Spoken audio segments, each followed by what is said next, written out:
Olá, educadores! Sejam bem-vindos a esta quinta aula. Nós queremos falar sobre a teoria dos modelos mentais de Philip Johnson Lardner, que é aí um psicólogo nascido em 1936 e que tem dado contribuições excepcionais dentro dessa área da psicologia cognitiva. Então vamos lá. Ele nasceu na Inglaterra, ele tem formação na área de psicologia. Até pouco tempo atrás, ele atua na Universidade de Princeton, no departamento de psicologia. Ele é autor de vários livros em cognição humana e psicologia do pensamento. E vale destacar que esse conceito modelos mentais, ele surgiu há pouco tempo, é recente, por volta da década de 40 com Kenneth Craig. E desses primeiros registros, ele traz o seguinte: a mente constrói modelos em pequena escala da realidade, que usa para se antecipar eventos, raciocinar e embasar situações. Então, já aqui o primeiro elemento, sobre o que são esses modelos mentais. É como que a gente capta o mundo e pensa o mundo. Como que a gente articula isso na nossa mente. De tal forma que os modelos mentais são, portanto, uma forma de representação analógica do conhecimento. Ou seja, tudo que nós vemos, aprendemos, nós representamos, e essa representação depende de como nós percebemos o mundo. Vamos lá. Tem dois exemplos nos trabalhos aqui de Johnson Lardner que destaca muito bem a importância da construção de modelos mentais. Num primeiro grupo, passou-se a informação da descrição da distribuição de alguns objetos. E houve um detalhe bem minucioso, houve uma descrição bem detalhada sobre essa distribuição dos objetos para esse grupo. Para um outro grupo, deu-se a mesma informação sobre a distribuição dos objetos, mas com poucos detalhes. O que aconteceu nesses dois casos? No primeiro caso, as pessoas tiveram bastante detalhes sobre a informação. Houve como registro dessa pesquisa, que eles não conseguiam lembrar literalmente o que foi descrito para eles. Mas eles tinham modelos mentais, ou seja, eles tinham representações que foram construídas a partir da segurança desses detalhes. Então, esses detalhes permitiram que eles construíssem os modelos deles sobre aquela distribuição e pudessem até fazer inferência sobre a possibilidade de onde que esses materiais estariam. Enquanto que aqueles que receberam poucos detalhes da descrição, eles tiveram uma certa facilidade em lembrar das descrições dos objetos, porque eram poucas as descrições, e eles se apegaram mais ao que eles tinham como informação. Mas, por outro lado, não conseguiram construir modelos mentais sobre essa distribuição. Eles não conseguiram fazer inferências com essas poucas informações. Então veja, a forma com que você percebe o conhecimento à sua volta, a forma com que você interage e recebe essas informações, vão influenciar diretamente nessa construção desses modelos mentais e poder fazer inferências e poder expor isso de uma forma mais clara, mais objetiva ou de uma forma mais geral, nem tão objetiva assim. E para a gente entender isso melhor, vamos para o mapa conceitual que nós fizemos sobre a teoria dos modelos mentais de Philip Johnson Lardner. Então vamos lá. Bom, Johnson Lardner ele propôs a seguinte hipótese: o cérebro ele opera com imagens, proposições e modelos mentais. Imagens, é aquilo que a gente fala. Por exemplo, quando eu digo um gato, o que você imagina de imediato? A figura de um gato ou a palavra gato? Ou quando você imagina um gato, você imagina um gato que você teve, um gato que você conheceu ou um gato genérico? E aí as proposições ela vem nesse sentido, de dar esses detalhes, não só em termos da escrita, da língua propriamente, mas como que a gente articula essas representações. É uma imagem qualquer? É uma imagem particular? É uma combinação de imagens? O que você imagina? Quando eu falo a palavra mesa, você imagina um objeto com 4 pés, quadrada ou retangular, circular, a mesa da sua casa, a mesa de um restaurante, a mesa do escritório. Então perceba, Depende muito de como que você interagiu com esses conceitos a fim de construir. E quando a gente constrói uma imagem e um conjunto de proposições, a gente tem os modelos mentais que utilizam essas imagens e proposições. E os modelos mentais, eles são definidos como os análogos estruturais do mundo. É como que a gente enxerga o mundo através da nossa mente. Como que a gente modela isso na nossa mente. Isso depende, é claro, de como e o quanto a gente interagiu com aqueles objetos ou conceitos nos quais nós estamos referindo. E eles são testados por um raciocínio dedutivo, ou seja, onde eu vou partir de um geral para trazer uma definição particular, e que é uma destreza prática, depende de quanto que você interage, quanto que você propõe aos seus alunos essas interações, quais as atividades que você leva para o desenvolvimento de um dado assunto, para o conhecimento de um dado animal, para a formação em termos de raciocínio lógico-matemático, para conhecer as formas, como que você trabalha isso? Então depende das oportunidades que você dá, das diversidades que você trabalha e dentro dessa destreza prática em função desse contato que se tem. E que capacita a interação, a interpretação de modelo conceitual. Ou seja, o modelo conceitual é aquilo que a gente constrói a respeito do conceito. Enquanto pesquisadores, professores, nós vamos falar disso com mais detalhes logo mais adiante. Mas o modelo conceitual é um modelo a respeito, da definição de conhecimento daquele conceito, daquele objeto, daquilo que nós estamos definindo. Então, o professor, quando ele ensina um modelo conceitual, Então, é isso que é a proposta do Johnson Lard. O professor ele passa um modelo conceitual para os seus alunos. E ele espera que o próprio aluno venha construir modelos mentais a respeito desse modelo conceitual.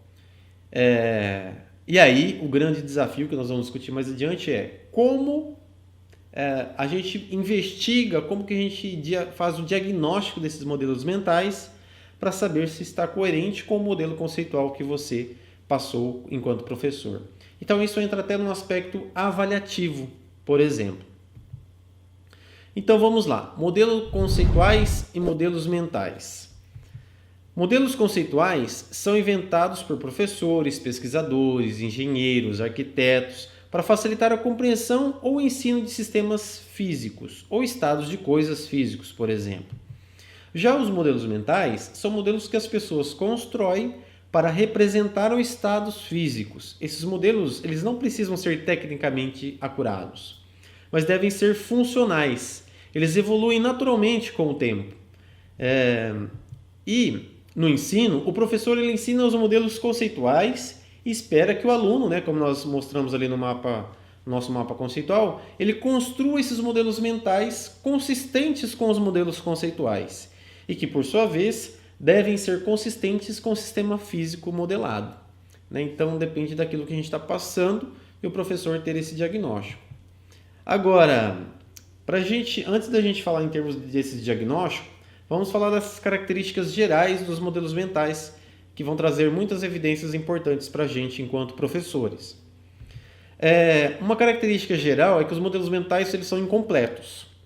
Eles não são prontos. Então, veja, quando eu falo para você, imagine uma mesa, você está ali articulando, olha, eu conheço várias mesas. Eu conheço a mesa de escritório, uma escrivaninha, eu conheço a mesa da minha casa, eu conheço a mesa de um restaurante, a mesa da casa da minha avó.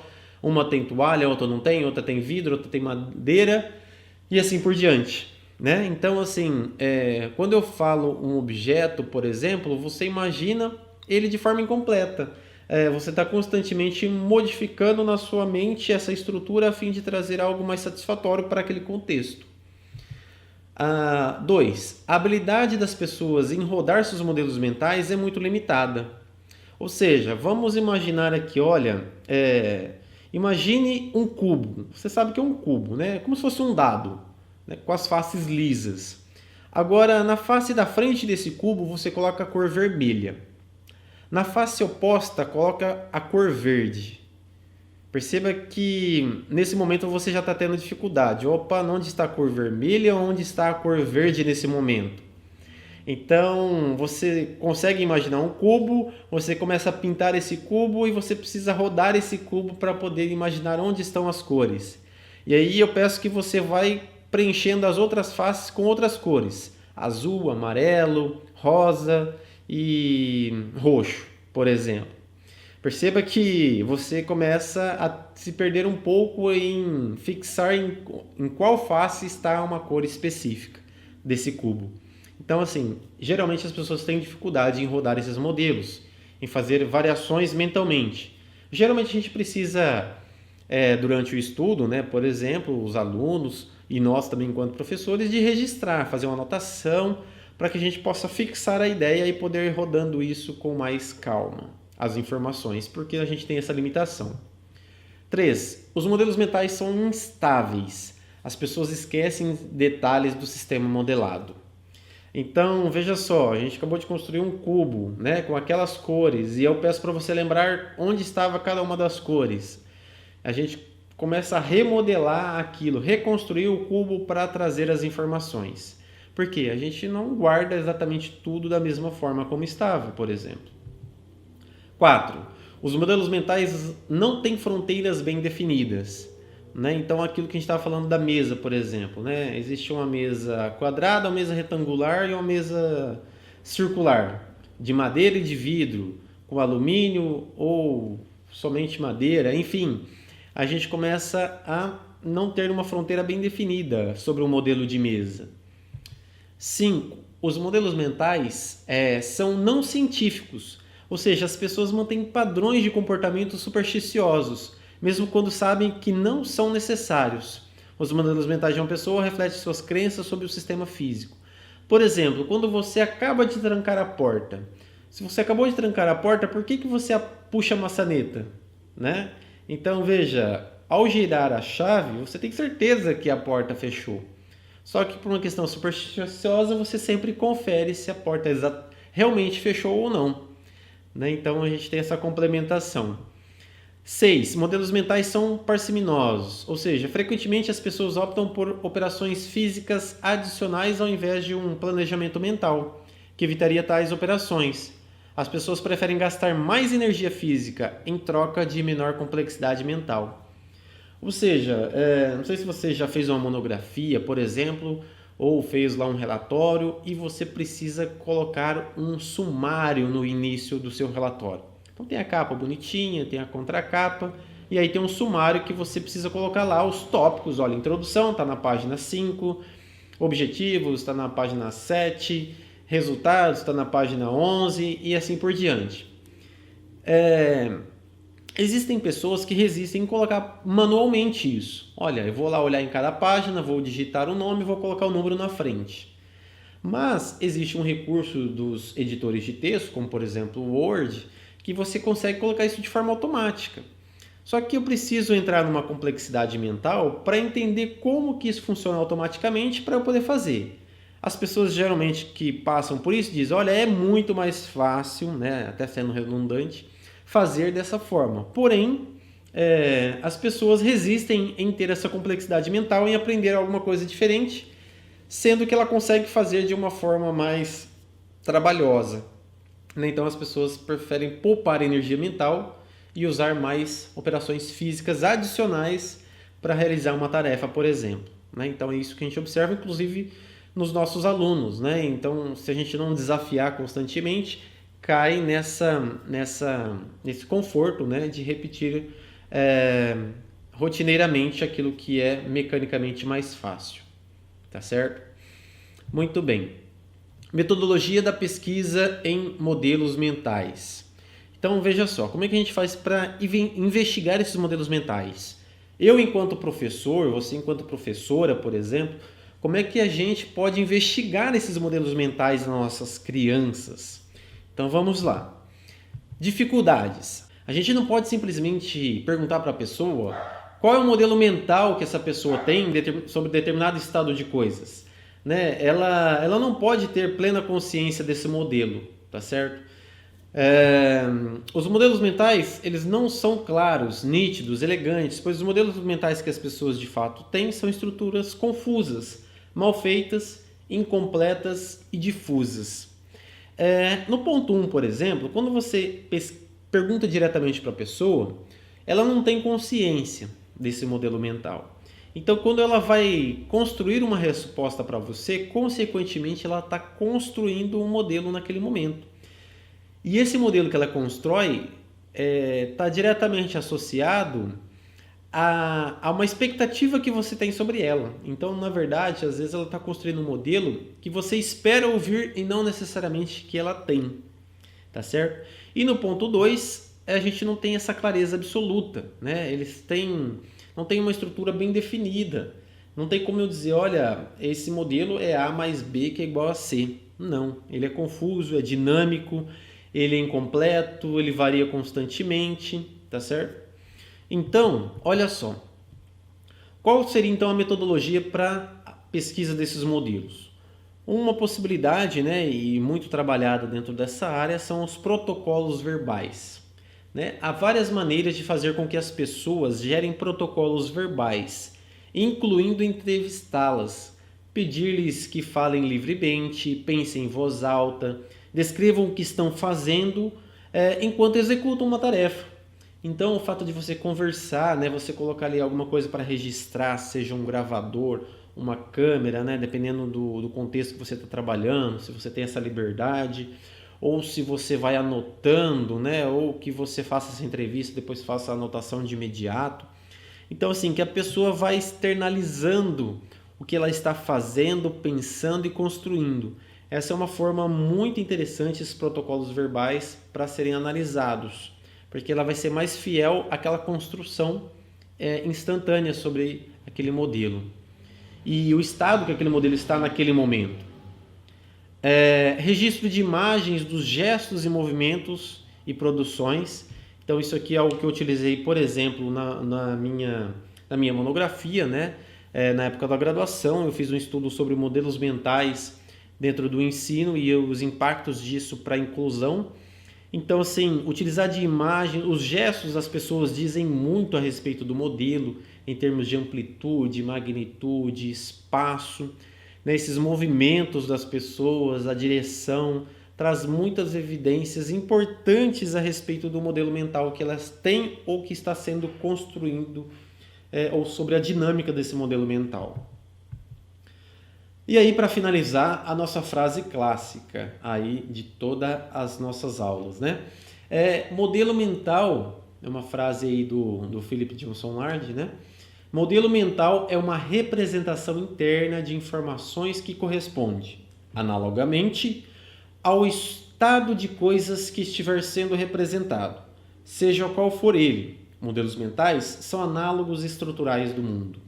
Então, olha só, depende de como que a gente interage com esse estado de coisas para a gente representar e trazer essa analogia sobre o mundo à nossa volta. Então, veja que essa é uma teoria muito forte, muito importante para nós trabalharmos com as crianças, porque elas estão em fase de desenvolvimento cognitivo, elas estão trazendo aí novas estruturas do pensamento e entender como que isso está acontecendo para as nossas estratégias de ensino. Então, investigar os modelos mentais, como vocês viram, não é algo simples, mas é fundamental para que a gente entenda a construção. E o fato de investigar esses modelos mentais que as crianças construíram a respeito de um modelo conceitual daquilo que você trabalhou com elas, é fundamental não só numa questão avaliativa, mas também para a gente ver como que está sendo a eficiência e da absorção desse modelo conceitual daquilo que nós estamos ensinando, ou daquilo que nós estamos desenvolvendo com elas, em termos de habilidades, de competências que podem ser evidenciadas por modelos mentais. Então, é importante que você veja essa aula mais de uma vez. Se ficou alguma dúvida, deixe nos comentários logo aqui embaixo desse vídeo. Compartilhe com seus colegas aí no grupo do WhatsApp. Ótimos estudos e eu te vejo no próximo vídeo.